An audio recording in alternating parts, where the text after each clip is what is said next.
So back now after lunch for this panel on security and humanitarian crises. The third of our panels today on the Climate Change Insecurity Project annual conference.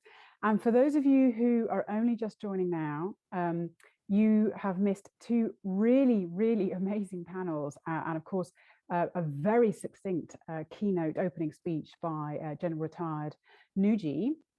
And I have to say, for somebody like myself who's been working in the sustainability field for a decade, mostly on the solutions end of things, the first two panels, and the keynote speech this morning were already very protein rich.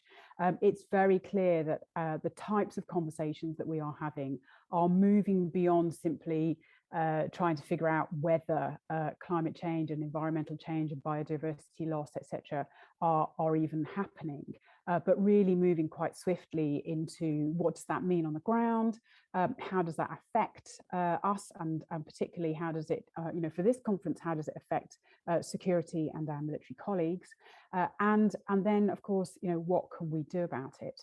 And what is already in some ways being done about it, and how we can improve that kind of resilience. So, gosh, I'm not even going to try and sum up what happened in the first two couple of sessions, but I think from my own perspective, a couple of things I'll just pick up on.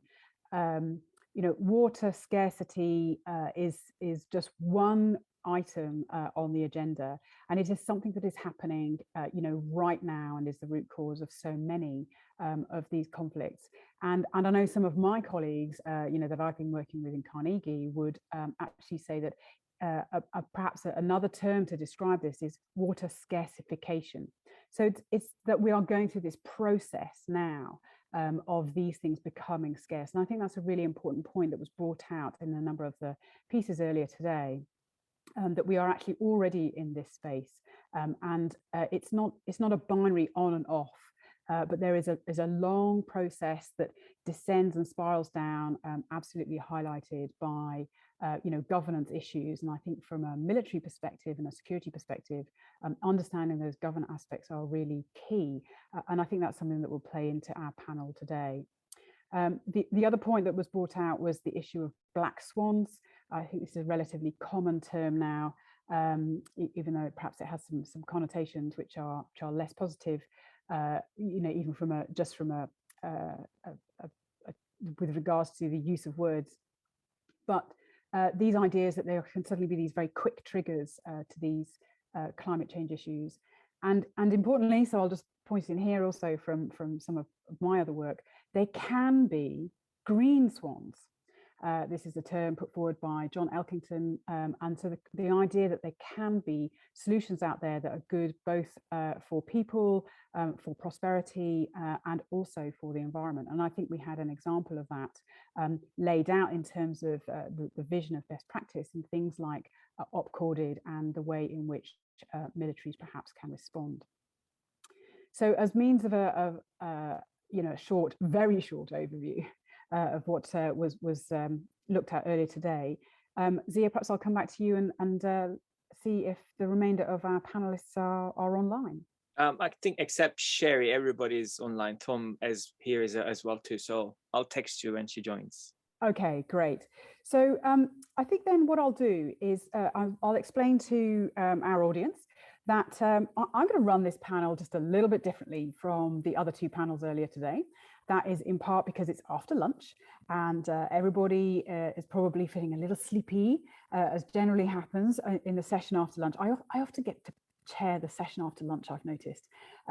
So rather than have a set of kind of speeches that are given out by each of our panelists, what I am going to do is facilitate essentially a discussion between our four panelists with regards to the issue of security and humanitarian crises, which is already a huge topic. And we'll have a bit more of a dialogue backwards and forwards. What that allows me to do, of course, is to make sure that we are bringing perhaps a little bit of the earlier sessions, but also we will see then how we can bring in some of the other questions that are coming up perhaps a little earlier in the process and work that around the panelists that we have. So for the audience, please do put your questions in the question and answer session as you have done already, and I will try and bring those in and incorporate those, you know, as we are going along. So with that, let me see where we are with regards to our panelists. And has Sherri joined us yet? Yes, she's right here. Good morning. Great. Sherri, really good to have you Yes. Online. Yes, wonderful to be here. Thank you, Thammy. It's very early in the morning over with you. Well, it's about 8:40, I think, unless you're further west than that. And I have to say, if I may, you know, it's looking lovely and bright there, and over here it's a little bit more cloudy. So good to have you. Good to have you online. And I'm actually going to start off with you, Sherri. You know, we've worked before a little bit on some of these things before, but for our audience who don't know already, Sherri is known, you know, the Honourable Sherri Goodman is known as the godmother of climate security. This is the lady who really highlighted this at a global scale very, very early on. I'm not even going to start to list the number of titles that she's got, but she absolutely, you know, was, amongst many things, the first Deputy Undersecretary of Defence looking at and for environmental security in the 90s already. And so, you know, you're the person who really coined the term threat multiplier, and how climate change is a threat multiplier.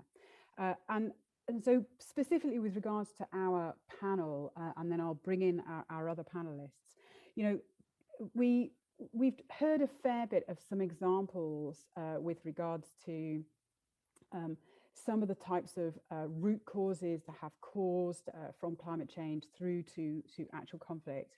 And I'd love you to be able to kind of say a little bit, you know, what are, you know, the climate change impacts that are specific to humanitarian crises and their implications really for hard security and for our military audience, who are the majority of our audience here today. Well, thank you very much, Thammy, and hello to all my fellow panelists and to the participants. It's really a pleasure to be with all of you this morning. So, you know, about 15 years ago, I gathered the first group of senior retired military officers in a military advisory board in the United States, and we spent a year studying from the world's leading climate scientists. In fact, we spent several weeks in the UK meeting with the Met Office, the Foreign Ministry, the Defense Ministry, 10 Downing Street, and others to learn about climate security as it was evolving at that time, and climate science. And after a year of study, we characterized climate change as a threat multiplier for, at the time, we said instability in fragile regions of the world, although we recognize it would affect even stable regions. Of course, we know that's true every day we live it, between the floods, the wildfires, and the sea level rise that we experience all in our own countries and in fragile states, and has made our own world more fragile indeed. So, you know, as someone who has spent my life working in the national security community, I've tried to characterize climate change in words that are well understood by the security community and the military in particular. Hence, the threat multiplier, building on the term of force multiplier, was one that quite resonated with the military, and it has built out in the last decade and a half in the UK, around the world, in the US, to address, to deepen our understanding in contexts like the national security strategy, the national defense strategy, now in NATO's new strategic concept, very much embracing these concepts. Now, I think the where we are now is we need to really operationalize this in the context of what is the leading edge of the threat, and in the context of humanitarian crises. And I think we have to situate ourselves where we are historically now in this moment, this post-Afghanistan moment, okay, where there is, I think, a growing, an emerging, it's a reflection of the reluctance to be engaged in these forever wars. And our citizens and our public are saying that despite the failure of the particular withdrawal. Okay. Leaving that aside for a moment, and then thinking about how we've characterized the major security threat that we face now, which is first and foremost China, described in the US as sort of the pacing threat for force structure, with Russia as well, North Korea, of course, but the terrorist threat hasn't gone away. So in light of that, okay, context, I'm beginning to think, and particularly because this term pacing threat is used now quite particularly when we think about how the security community and should reset after Afghanistan and our force structure. I'm beginning to think, and I talked about this yesterday in a NATO workshop at the Berlin Climate Security Conference, which I think some of you were on. I know General Nuji was on that as well. As we need to think about climate change now as the shaping threat. It is shaping all of the context in which we're going to respond to all the other security threats. And in the context in particular of humanitarian crises, which you raised, Thammy, we tend to think of that as occurring in fragile regions, Africa, Middle East, Asia, perhaps Latin America and the Caribbean in the Western Hemisphere. So we know that the growing and accelerating climate risks of drought, more intense and devastating storms, hurricanes and cyclones, sea level rise. Oh, let's not forget the Pacific Islands, some of which won't exist, right? Even within our lifetime, and whole populations will have to migrate and move. That puts so many people increasingly at peril. And we have to understand how that in particular, and I sometimes wonder whether, like in the Cold War, where we faced off with Russia, and so we also, almost through mutual assured destruction, achieved a strategic stability at this level, which gave room for proxy wars down at this level. Are we going to evolve into a new security environment where we're facing off at a certain hard security level against China, to some extent Russia, but that's going to give room to more continued terrorists and other non-state actors and proxy conflicts, some violent, some below direct conflict, all violent, but some below sort of the level of what we would call war, that are further exacerbated and even have at their root cause the resource scarcity, whether it's food and water insecurity, all of this exacerbated by climate, some of it from mismanagement of the resource and supply chains and the demographic explosion, for example, in Northern Africa. Those factors all creating this maelstrom there, where we have to understand that we should be driven to reset both our force structure and particularly our intelligence capabilities, better to be able to predict and assess and respond appropriately. And I've been very much struck by a story that was in the New York Times just a few days ago by Bill Broad, the science writer, who explored how for years we've had the defense support, these defense satellites that could better track wildfires, but they're mostly not programmed to do that because their tasking is for tracking missiles and satellites, and only on occasional basis have been used to help firefighters. So it's examples like that. Do we need to think more about how to marshal some of our very capable, logistic support, intelligence assets better to support and be able to respond to both domestic natural disasters and humanitarian crises around the world? There's so much we could do better. I think at the same time, we have to be very mindful that there's going to be resistance now in the post-Afghanistan political environment to an over reach of military capability to address crises outside our own borders, whatever country we're in. And I think we have to very carefully balance how that's presented in a political context as helping secure our own borders in some ways by enabling better capabilities to reduce these risks beyond our borders. So that's how I think about the moment that we're in right now. And then, of course, the COP, we could talk a lot about how militaries could lead by example in the context of the COP, but I'll leave that for later if you want to get into that, Thammy. Sherri, thanks very much. And yeah, again, so many great things there. And I think that concept of, a shaping threat is really important. I mean, you talked about intelligence there, and we've actually had a little bit of that brought in the up-corded example as well. And you're absolutely right, of course, about the appetite for using our military in a context abroad.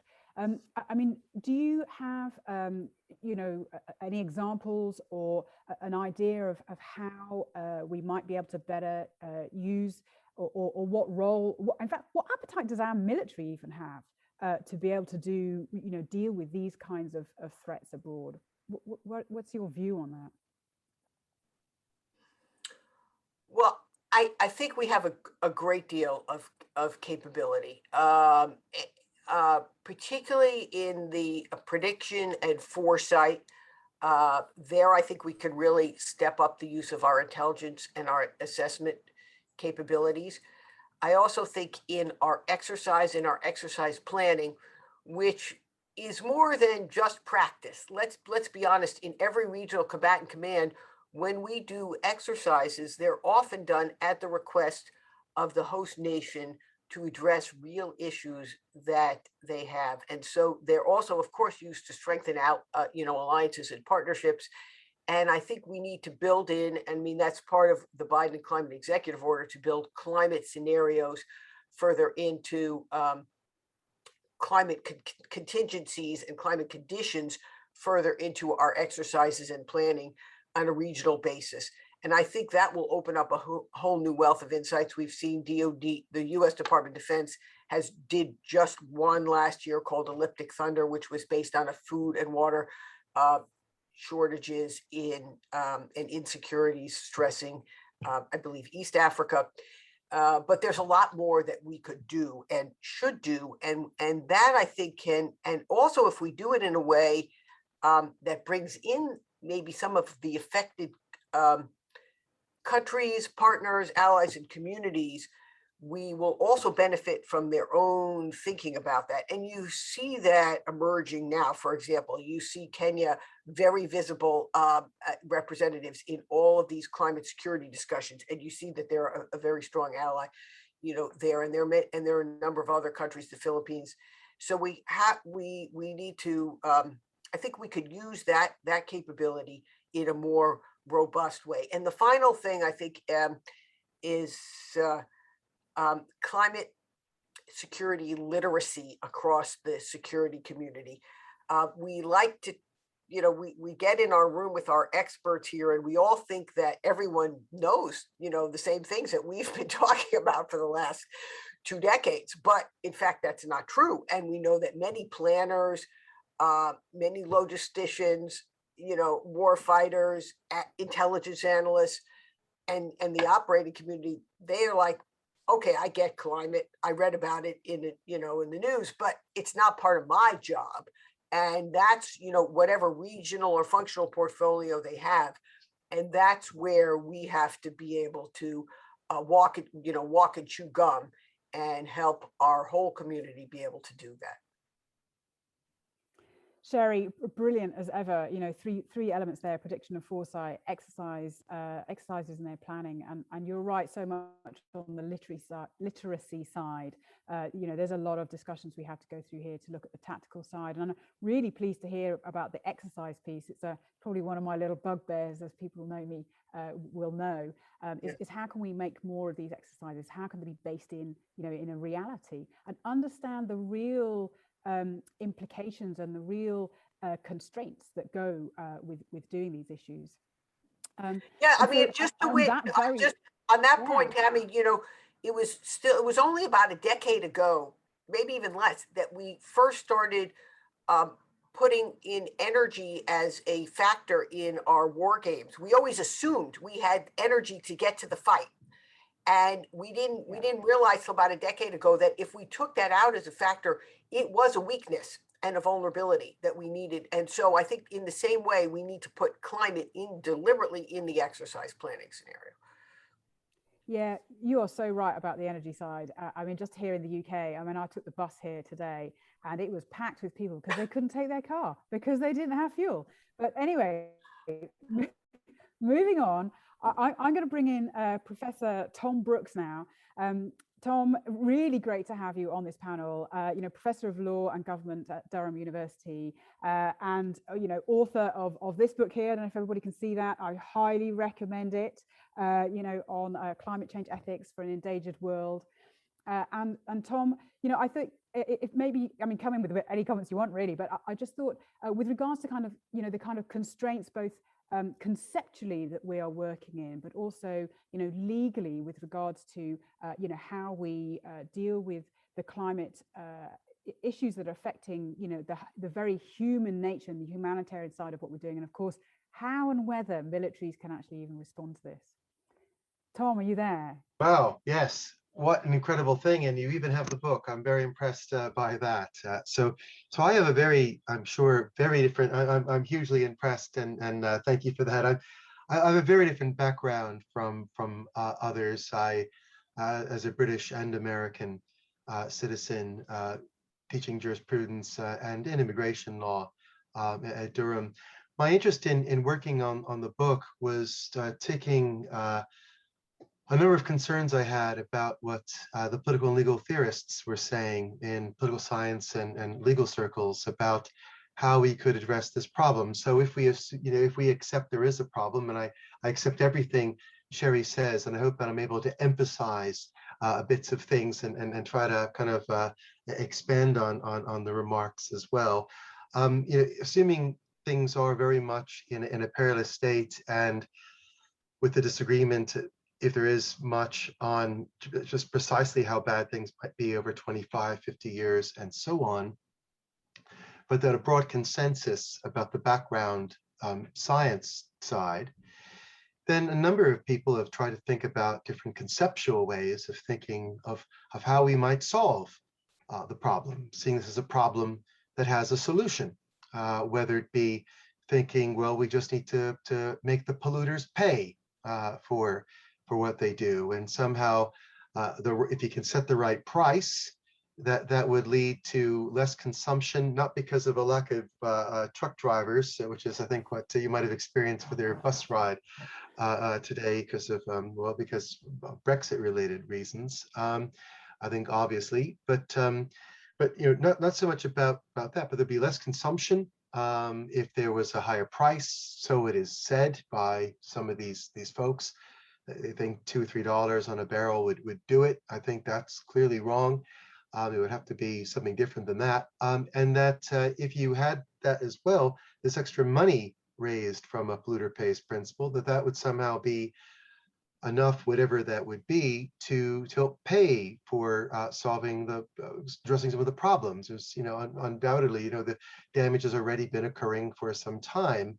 That does require resource. So I'm not against the principle as a principle per se. We need income generation, and it's a fine one to use. But one of the things I query in the book is whether that's a silver bullet for solving the problem. And I think that it's definitely not, even if it is definitely, I think, a part of the solution and a very important part of raising funds. Without going through all the other bits, I will say another kind of maybe, so that idea of the polluter pays principle, when I've talked to policymakers, that seems to be the one that on both sides of the Atlantic, many people seem to be more taken by.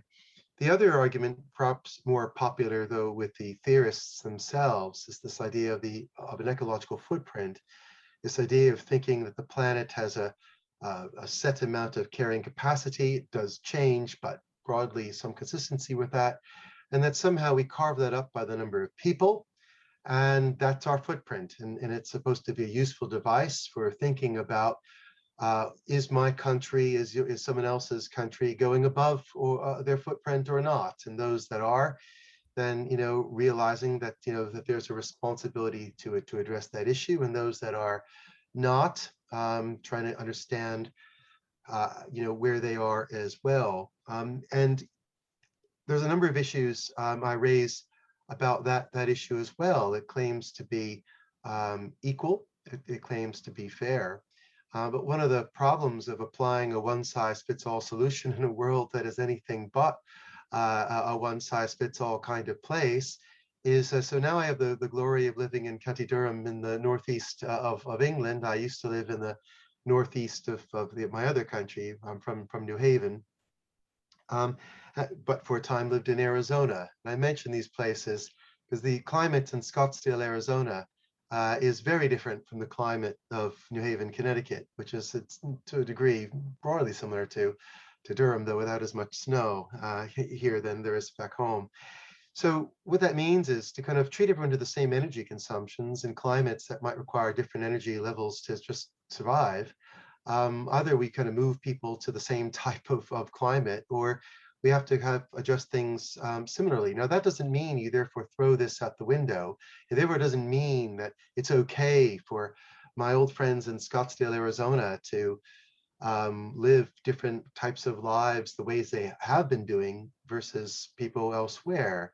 But it's just to kind of raise some issues about having a standard and the complexities there can be in getting to that granular level. I have some issues around that. And there's other points I could raise too, but I won't. I want to head to my final point, my 2 seconds that I might have left, which is to say that I agree with Sherri's point in particular about how climate change is a cross-cutting kind of issue. It's not just something for, say, one government department to worry about. It's something for all government departments to worry about. Chamber of Commerce should be worried about this as much as Defense, as much as the Treasury, as much as anywhere else in any country. But similarly, the other thing I'd add, and I don't know how controversial this will be, but I'll put it out there anyway, is that I also don't think climate change is necessarily a problem that can be solved. My analytical philosopher friends give a distinction of a puzzle versus a problem. That puzzles aren't solved, problems are. And seeing climate change as more of a kind of a puzzle. The planet has not needed human beings to have catastrophes. If we reduce things to zero, it doesn't mean there won't ever be a catastrophe again on the planet. It doesn't mean you don't do anything. If you don't do anything, it'll be worse. It'll come sooner. It'll be perhaps, overwhelming, even more overwhelming than it might otherwise be. Doing something is hugely important. But my final point would be, I think that we need to renew our thinking around sustainability and get away from the thinking of what I've called an end state solution, this idea of a forever after. If only we had one of these solutions, if only we lived within a set footprint of the maximum atmospheric carrying capacity, therefore we will be okay forever. If only we set the right price on a polluter pays principle, therefore we will be okay, and that will therefore just kind of solve it. There's been damage that's been done already that we'll be facing for probably decades to come anyway, and there'll be other issues that will be there whether or not these things are made. So we need to be perhaps even more bolder and more sobering when we think about the problem than many might think. Again, I don't know how controversial that is. I mean, Thom, I thought it was a really great, when I read that in the book, a really great point. And I think it's something that we don't, look at enough with regards to, is this a problem that can be solved? Because I think that has real implications for then how we deal with humanitarian crises. I think so often we just think, oh, we'll just throw a bit of money at it, and then they'll sort the rest out themselves. But again, if we look at all the points that were made earlier today and what's coming out in the IPCC reports, there is a clear direction that we are going. Again, when you look at how long we are living, and therefore population growth, how we are using resources, our aspirations, and you bring out some really, really important points, I think, with regards to how people live in some parts of the world and how people live in other parts of the world, and whether those things can be equalized or you can apply one set of rules from one to another.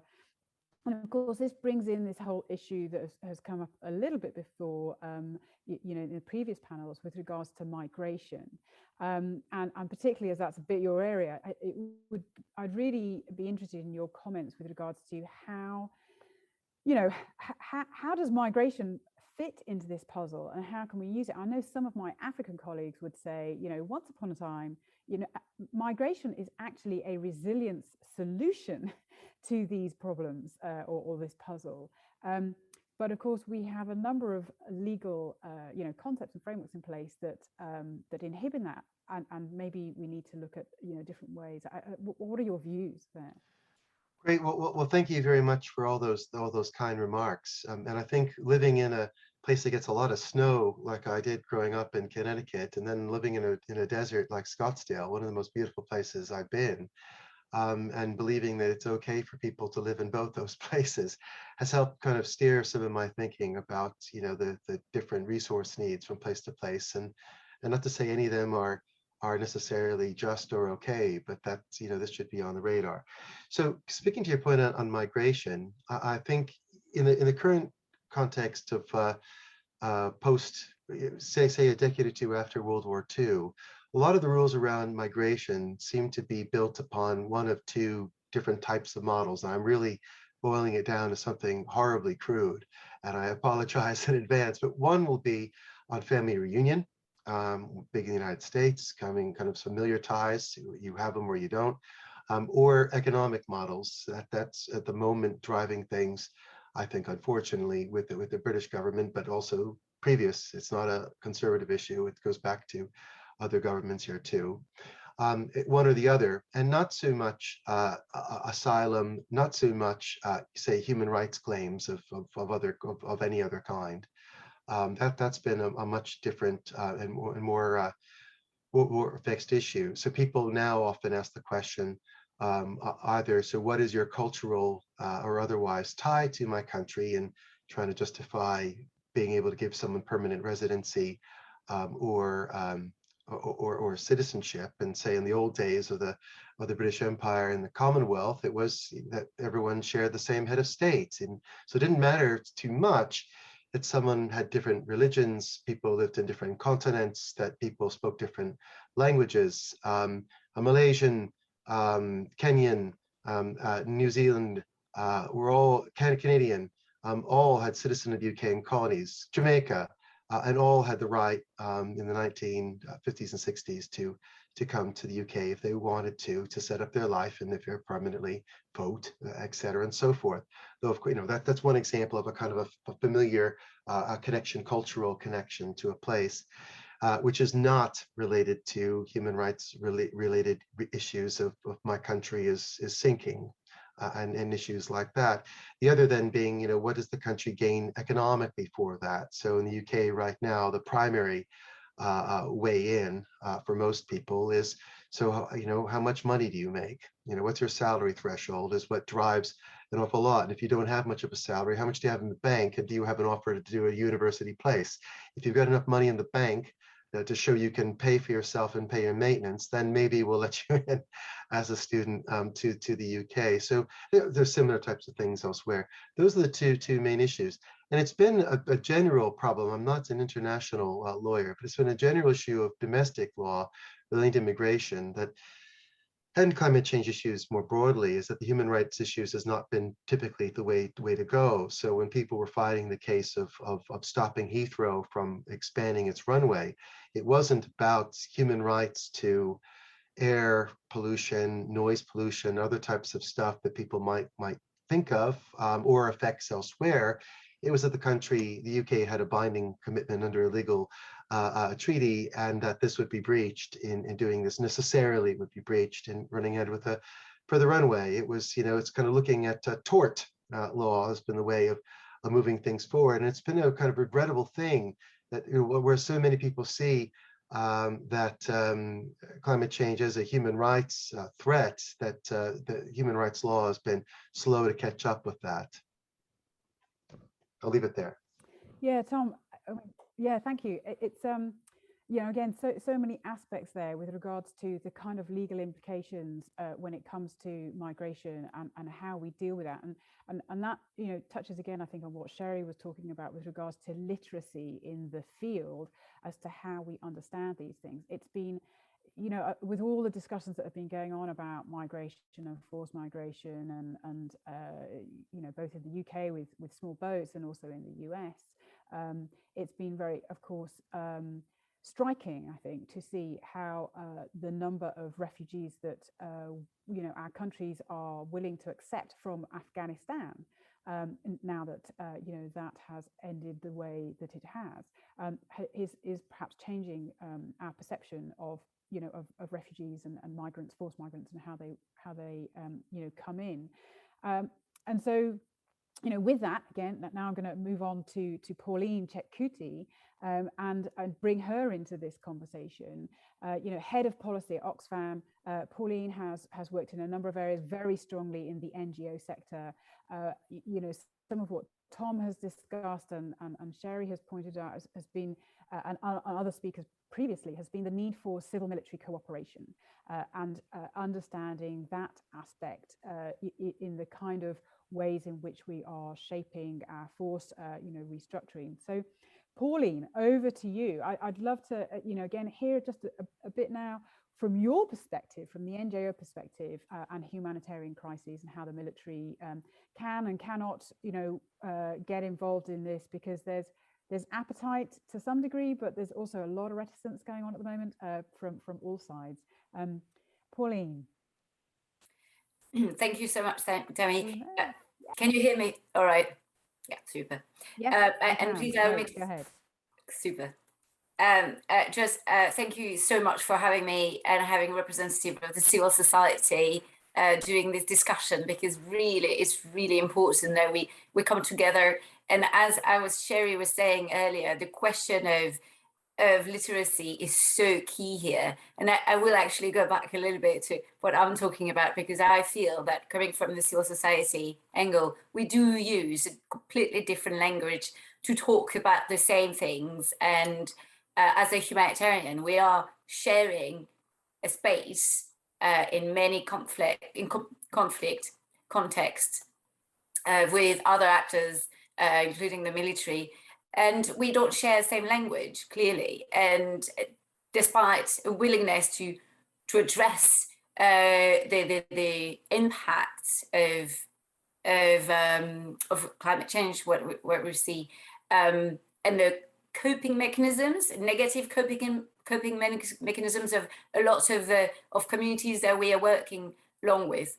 So, if I can start very, very quickly with that, with the idea that first of, humanitarian agencies such as Oxfam are guided by principles, 4 principles that are drawing from international humanitarian law, principles of humanity, neutrality, impartiality, and independence.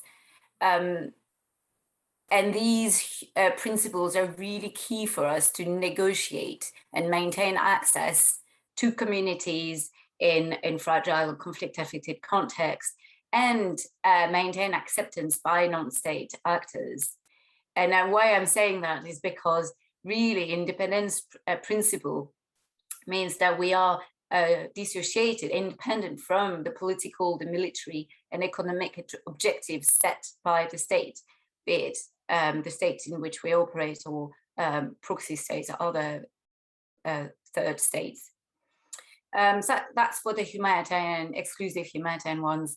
Obviously, we are working alongside, and we are ourselves as multi-mandated agencies also working on the development and peace areas, where it means that we are more political in nature and involve long-term processes, as well as greater coordination with the states, and therefore as well with the military often.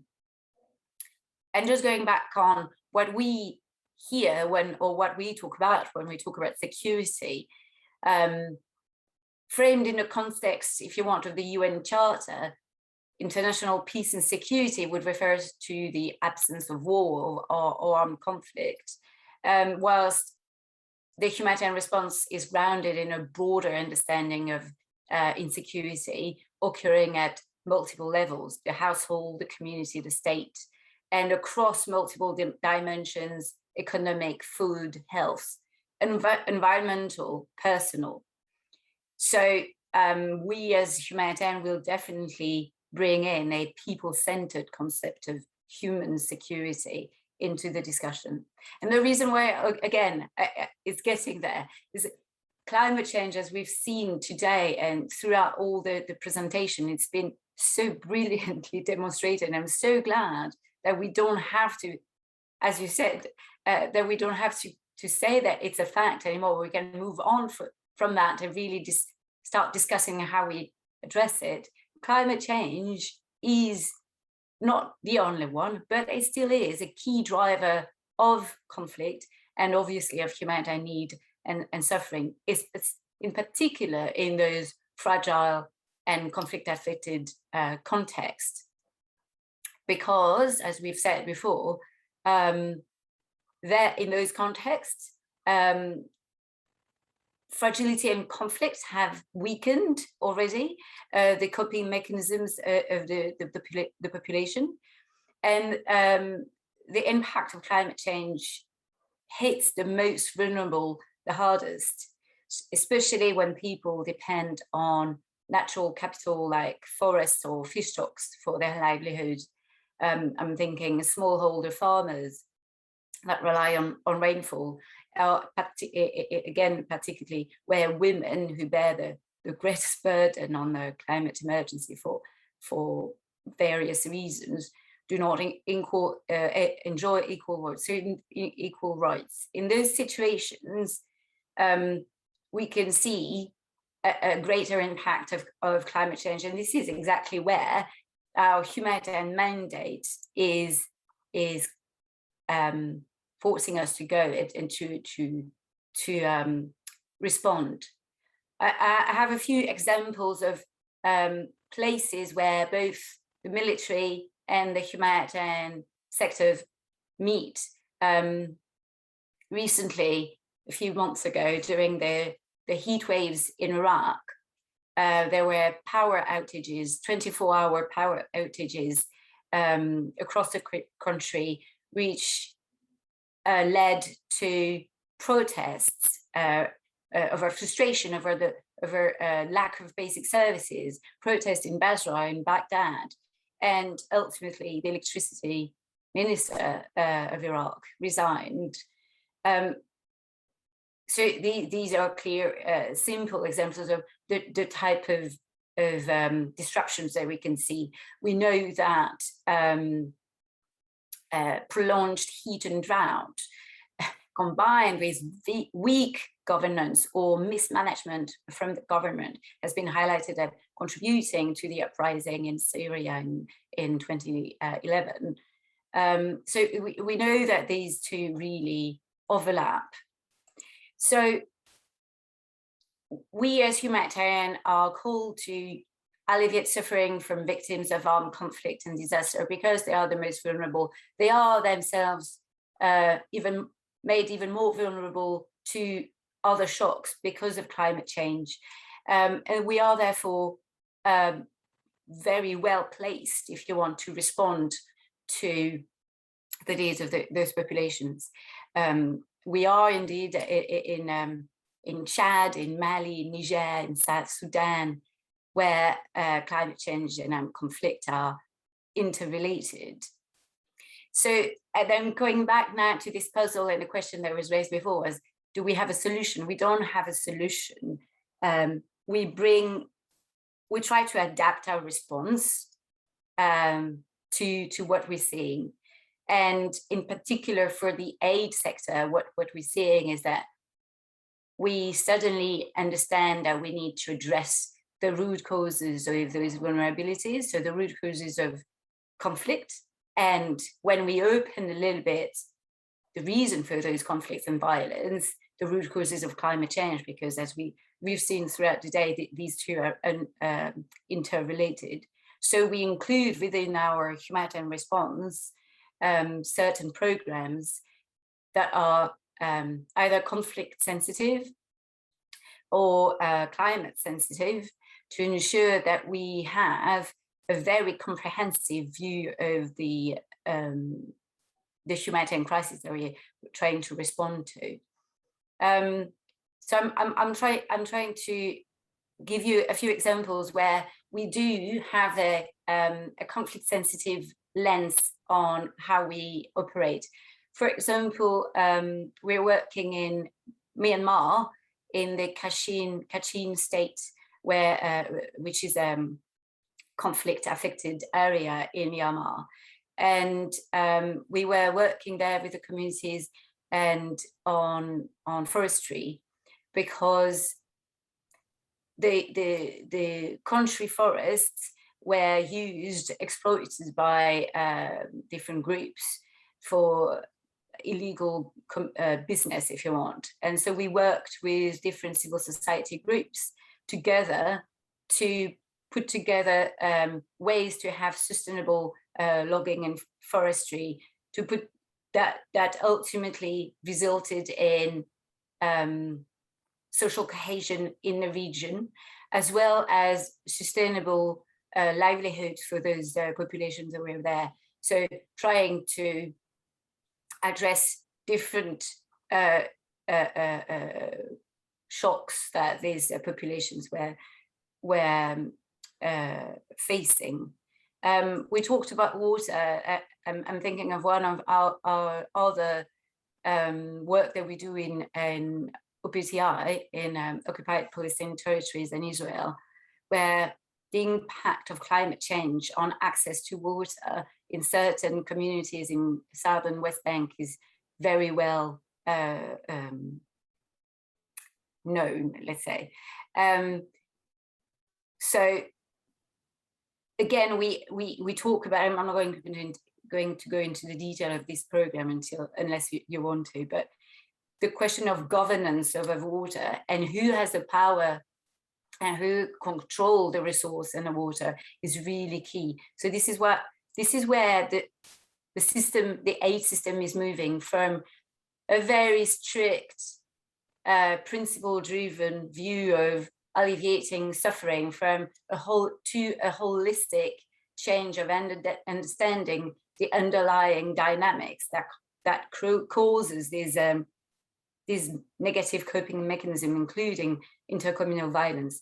So we now include this at the small scale conflict sensitivity and a bigger scale peace building or social cohesion building within our program. And I think this is something that is really key to understand, because as you said, climate change is shaping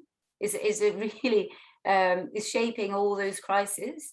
And if we don't include it into our thinking from the start, we will just add another, we will never really address the key issues, and we'll just waste money and time that we put in there. Sorry. Exactly, and that was something that was brought up earlier. You know, there's 100 billion potentially available to assist countries, fragile countries in particular. But if it's not the right type of project, then actually it can end up making things a lot worse. And it's again, these conferences, we talk about so many of these issues, and of course one of the key stakeholders that's often not there are the actual people who are in fact affected. And Pauline, you're probably the closest we're going to get to that on this particular conference. And so that move to looking more at root causes and drivers is something not only that we're hearing bits of on this conference and from the military more broadly in how they're looking at these issues, but also I have seen it as you said, also in the humanitarian space. Organizations, both NGOs but also UNHCR are looking at how solutions or maybe solutions is the wrong word if we look at it through Thom's very useful lens there, but responses are looking to incorporate more local solutions.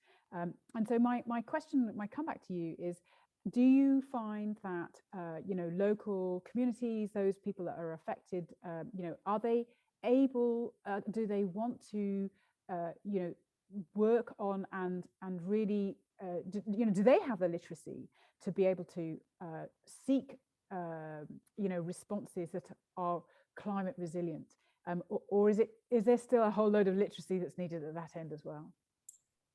I think it's a very good question, because as you said, the sector is moving towards what we call localization in our sector, and being closer and closer to the local level and making sure that they drive the change they want to see.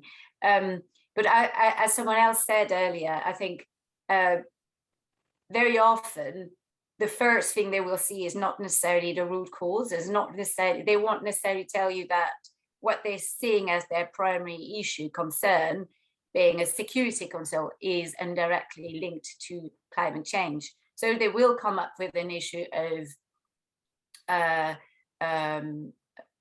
cattle raiding and violence linked to intercommunal violence between different groups. They won't necessarily go all the way to the question of land rights and why climate change has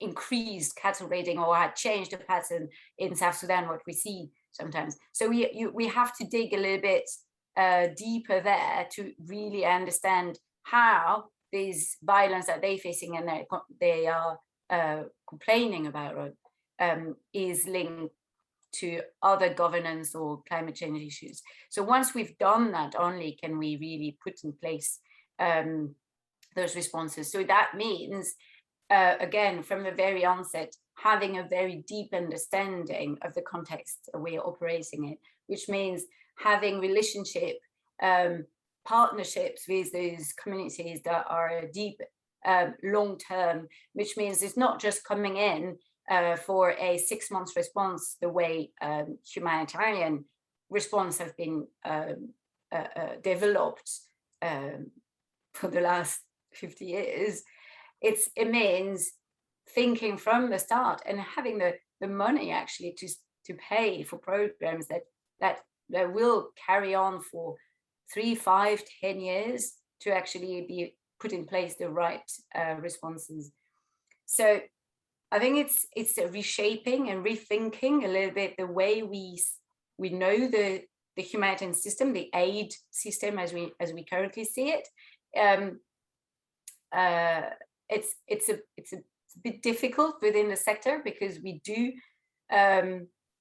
hold very dearly our principles of being independent from the states and from any other political agenda. So that we are threading here something that is very difficult. We want to be able to discuss with non-state actors, in particular armed non-state actors, sometimes groups that are being labeled as terrorists, etc. So it makes our work in certain contexts very complicated, but we still do have to discuss long-term solutions with all actors there. So I think that this is the key issue, I would say, in fragile contexts, in conflict-affected contexts, is how to also work long-term with the states, whilst at the same time being able to access the most vulnerable in the different countries that we're working in. Yeah. And Pauline, that point was exactly brought up also earlier, again, in some of these military, if we're going to be using the military, and there are absolutely, as Sherri has said as well, absolutely opportunities for that, it has to be over a longer period, a longer time horizon, whether that's horizon scanning or with regards to, how programs or responses, interventions, as perhaps the military might like to call them, are brought in there. And so, that now brings me, of course, on to Lauren. She has worked for a long time on the response side. She's the project director of the Environmental Change and Security Program at the Wilson Center. So also coming in from the States very early in the morning over there. Has been looking at, environmental, pathways to, peace building. To perhaps we'll address some of those issues that you've been talking about, Pauline. And I'd like Lauren, to come in here and perhaps look again at kind of military and hard security lens, where are there those opportunities, particularly to address the sheer human misery that we know is already ongoing and is going to be getting worse, to find responses to some of this puzzle. So, Lauren, are you online? Over to you. Good morning. Well, good afternoon, good evening. Good morning. It's really good to see you all, and I've really enjoyed the remarks. All of the speakers today have painted a very wonderfully clear picture of the very real and complex risks that climate change poses to humanitarian crises and violent conflict. So, like Thammy said, my job is to introduce another aspect of the climate conflict connection. Putting it simply, our responses to climate change, how we respond, can potentially help us to actually avoid conflict and maybe even build peace. Sherri hinted at an effort that we are co-leading at the Wilson Center with NOAA that aims to improve the predictive capabilities for the security risks posed by climate change. It's a mouthful, but the point is that climate change has made the future less certain, including where and how conflict may emerge, and we need new ways of assessing risk. Through that work, we've identified 4 tipping points by which climate's impacts could fuel insecurity. They include pre-existing physical and natural systems vulnerabilities like water scarcity in Pakistan, transboundary and regional dynamics like forced displacement in the Sahel, political and social instability like farmer-herder violence in East Africa, and finally, what we call the scales of decision making, a recognition that how the other 3 tipping points and responses to them impact governance at all scales, from the local to national and international. So Pauline just articulated this well, this need to engage local leadership and knowledge in understanding what the risks actually look like and how to shape responses. So the point of me telling you this is not necessarily to dwell on the threats posed by climate change, but to show that countering climate insecurity requires integrated thinking and better coordination across sectors. It's not just about shoring up military bases and installations, and it's not enough to mitigate greenhouse gas emissions and plant drought-resistant crops. Addressing climate insecurity requires strengthening governance systems in fragile countries, rethinking migration pathways, helping communities and countries better manage their shared water resources, and building capacity for disaster prevention and response. All of these efforts have the added benefit of strengthening the overall resilience of communities, not just to climate, but to conflict. So I know that the military and defense sector is not necessarily in the business of peace building, but you are in the business of helping to avoid conflict. And hopefully one of the things that comes out of our discussion today is that through the integration of climate considerations into your efforts, and through better coordination across defense, humanitarian assistance, development assistance, and diplomatic arenas, we can develop a more robust set of tools with which to respond to climate and conflict risks and recognize where there are opportunities to find those co-benefits across. Lauren, really, that's great. And we had a question earlier in one of the other panels with regards to, what are there any systems out there that can help to predict or to monitor, some of the indicators that we are beginning to coalesce around to see where conflict may emerge. And so that's really useful, already to know that the Wilson Center is working on these predictive capabilities. And I know that came out in the, in the IMCCS reports that came out this year, the World Climate Security Report. So it would be, really, useful, obviously, to keep tracking, how that is, taking form and how it is being used. And I think, like you say, that is exactly why that kind of cross-sector approach, which of course includes our militaries and our armed forces, because they are at the end of the day, obviously here to defend, each to defend their own country, but to look at that prevention aspect, elsewhere, which we hear a number of chiefs of defence staff and CHODs talking about, increasingly. And so I think, where I'd like to come back to you with regards to this particular, indicator model is, has it been used anywhere? Has it been looked at with regards to a particular country? Is it being used by the US military? Where's it going? No, sure. The purpose of our project is to help develop the framework to inform like how you would develop those capabilities. And I think that it's been, and Sherri, you can jump in here too, but I think that, the purpose is to help the different actors think about how they need to be coordinating and integrating sort of risk analysis differently than they have in the past. And so, you know, sort of in some ways, classic Wilson Center, getting the right people in the room to share knowledge and make those connections and create those pathways for partnerships to take place outside of the Wilson Center. And it's about finding ways to integrate sort of subject matter expertise, regional experts, folks working on the ground, leading communities on the ground into US government decision-making on climate security. Because this is not, you know, the traditional ways of doing things aren't going to work in the context of climate change.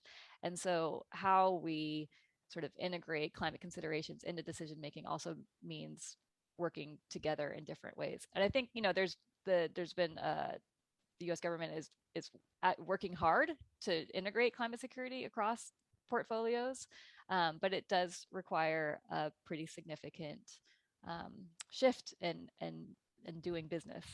Sherri, I can see you want to jump in too. Well, thanks, Lauren. And that was a great overview of the work we're doing together, which is an effort to address some of what we've discussed this morning. Particularly Pauline raised the point about how we tend to use different language, let's say in the NGO and humanitarian and the development community than sometimes the defense community. And how do you integrate so that you can speak the same language? And that's partly what we're trying to do in this project, because as we improve climate literacy across different domains, I think our terminology will begin to shift and evolve. And I recall, Pauline, a project I did, well over a decade ago, probably, at the Center for Naval Analysis with Oxfam in the early years of understanding climate security risks, to try to integrate just how, an organization like Oxfam and other humanitarian organizations, NGOs, are working on this with the security community. And I mean, what's always struck me from my earliest days, working in the Department of Defense, was a general who told me in the early to mid 90s, when we went into Haiti, one of the many times the U.S. military went into Haiti, he said, well, I was trained to go to war with the 82nd Airborne on my right and the 101st on my left. And he said, but I went into Haiti, and I had the Red Cross on my right and I had USAID on my left. and that's increasingly how we operate. And that's why this whole sort of joint climate literacy across different domains and education is so important. I'll confess for myself, I've learned a lot being at the Wilson Center these last 5 years from Lauren and other colleagues about the development world. And that was not a huge, in the 90s, in the post-Cold War era, when we were doing environmental security, okay, we did some development, but now there's a lot more integration, okay, across those 3 Ds, really the 4 Ds, because really you've got disasters now, as well as diplomacy, defense, and development. And so the more we can each work across silos and be open, for example, I think in the national security intelligence community, not only do we want all those domains to understand climate, but we have to be willing to understand what they're doing in cyber, in new hypersonics, whatever, so that we can feel like they're understood too. So the communication has to go both ways. And I think this is what's happening. Just to Lauren's point there, the work we've done with the Wilson UCAR NOAA project on improving predictive capabilities feeds right into the reestablishment of the climate interagency climate security working group that has now been revitalized by the Biden administration, so that it is become sort of the crucible for that integration. And we see it reflected in the work that they're doing in implementing the Biden executive orders now.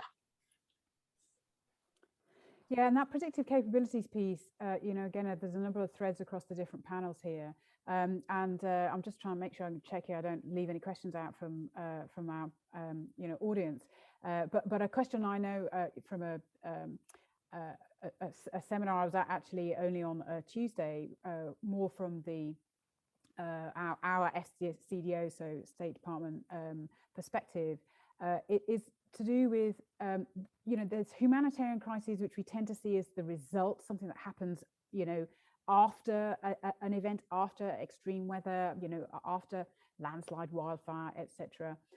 But especially when it comes to this aspect of migration and refugees, one of the issues that has starting to come around is this issue of weaponization of climate change and climate events, and what can happen, in that migration flow by various countries, and not necessarily particularly just by our typical hostile state nations either.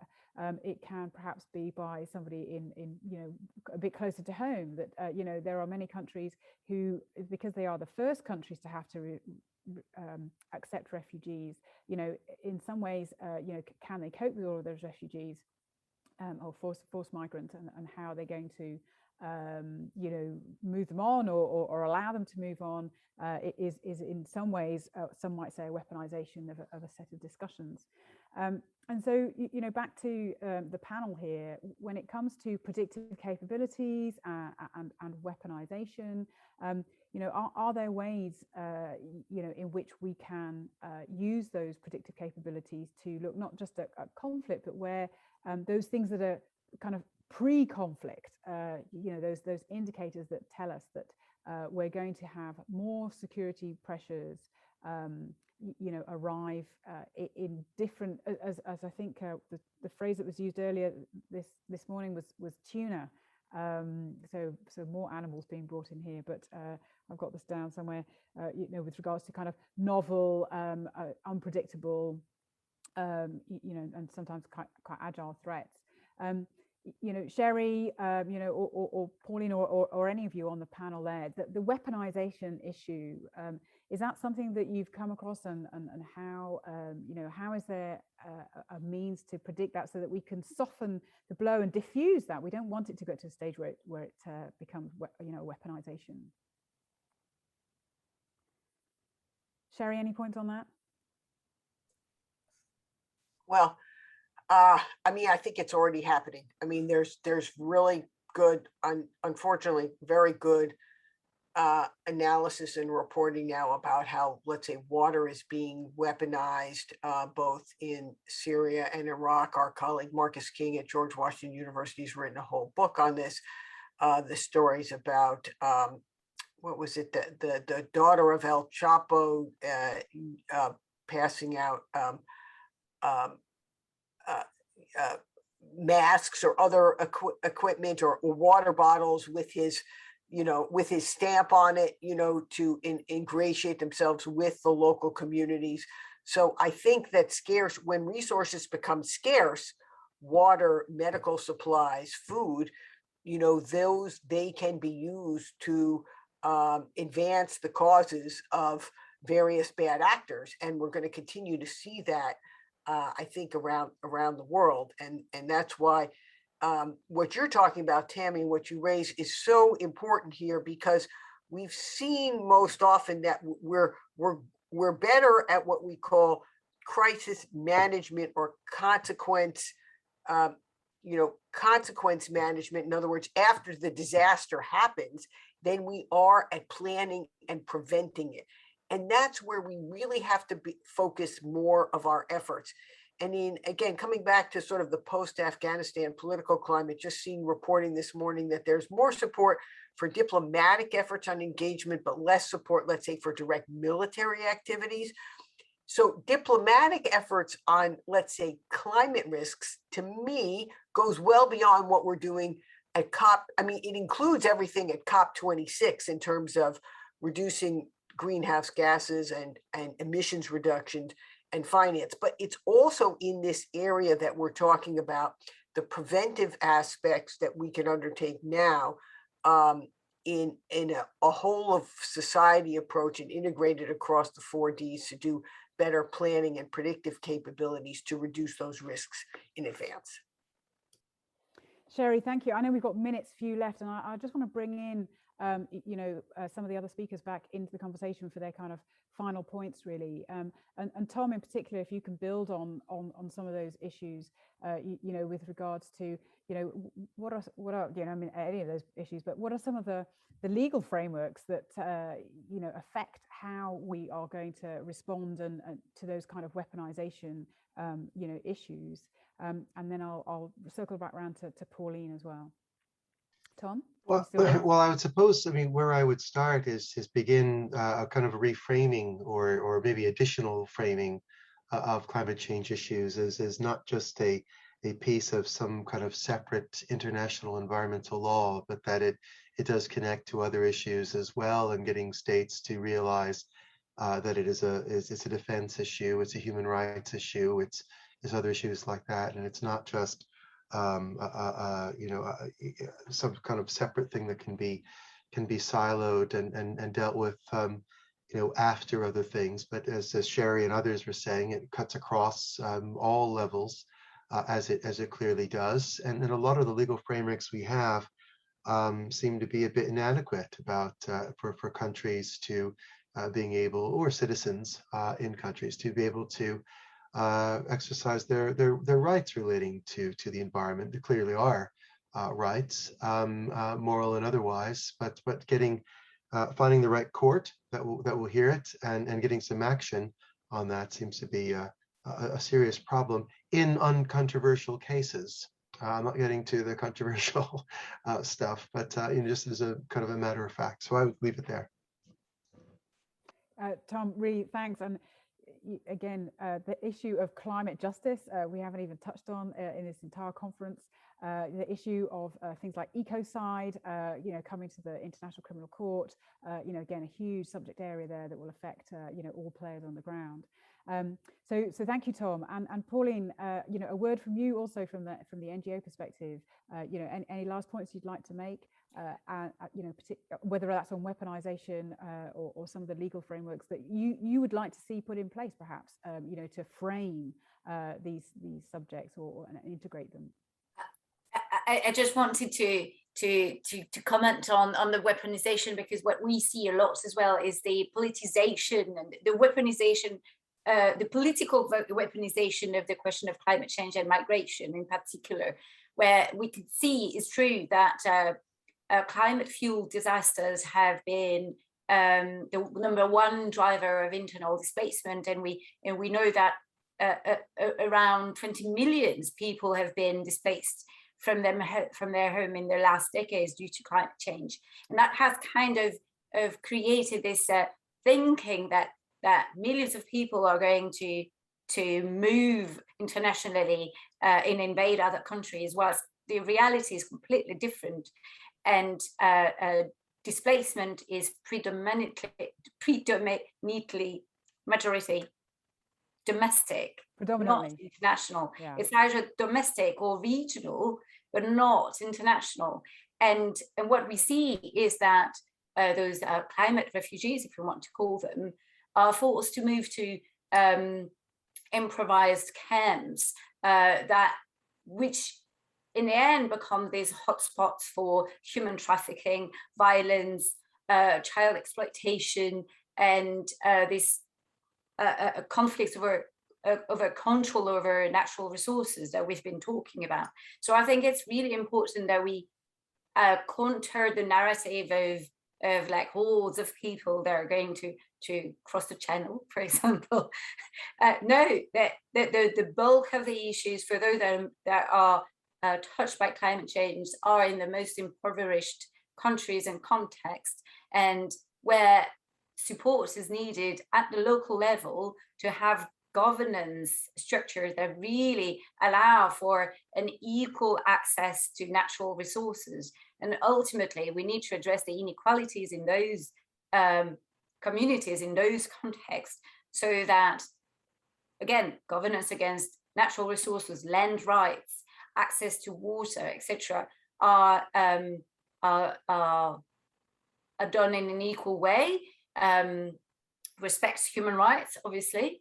It is not fueling further violence. And I think, for me as a humanitarian, that's the primary concern. And obviously making sure that, as we said before, just to conclude a little bit, is coordination and cooperation across actors, state actors as well as non-state actors, civil societies and government working together to find solutions that are context-based. That is so key. It's, you know, again, so many points there. I'm going to wrap it up there. You brought in a point with regards to, you know, the refugees are only really just in a way, the refugee aspect, the piece where they go abroad is only, to use somebody else's phrase, the tip of that spear, the tip of a sustainability spear that we actually need to address. So I'd like to thank all of my panelists very much for everything that they've put forward. I've got a whole slew of notes myself personally, and I think there's a lot for us to look at with regards to hard security, you know, implications, and how you know, the military and armed forces will need to work there with you know, an aid organization on their left and an NGO organization on their right as they go into these areas. So thank you very much, everybody. And Zia, it is back over to you.